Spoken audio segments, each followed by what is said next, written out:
Hi, good morning. Ano po bang messages ni God today sa atin from Mass? So number one, joy comes from God alone and it is rooted inside of us. So ang joy, hindi po nanggagaling sa mga material na bagay, mga external factors.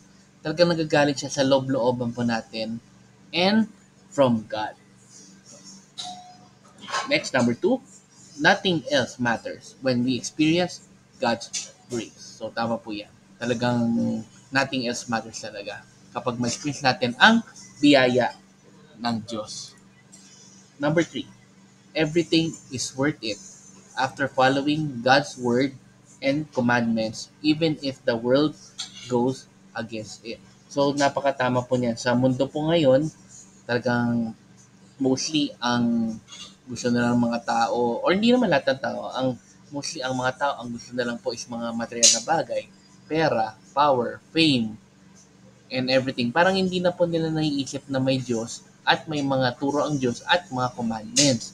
So talagang lahat tayo na pinipilit sundin yung word ni God or yung mga commands ni God, talagang hindi tayo makakuha ng magandang pakikisama mula sa ibang tao or ang itsura pa natin na pagbumukha nila tayo mali or tanga or hindi mabuting tao kapag di tayo sumunod sa mga norms sa mundo nito. Pero wag tayo mawalan ng pag-asa kasi kapag dumating na rin po yung time natin or pinatawag na tayo ng Diyos, talagang malalaman natin na everything is worth it sa mga sacrifice po natin na yun, pati sa pagsunod po natin sa gusto po ng Diyos.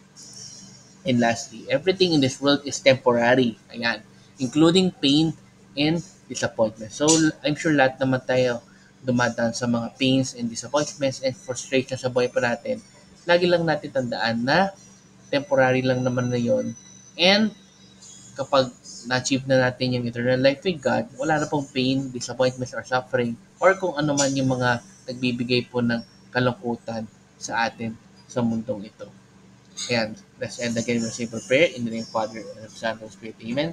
Lord, sana po tulungan niyo po kami na ma-realize na ang totoong joy ay mula po sa inyo. Temporary lang po yung mga problema po natin sa mundo. At darating yun yung time na masasabi namin na sulit rin yung pagsunod namin sa inyo. Amen. In the name of Father, Son, and of Spirit. Amen. So good morning po sa inyo. Have a great day. And let's end again with a simple Thanksgiving prayer. Daily thank you prayer. Lord, thank you very much for all the blessings that you are giving us every day. Thank you for our food, safety, security, guidance, and all your blessings. Please avoid us getting sick from all illnesses and forgive us for all our sins.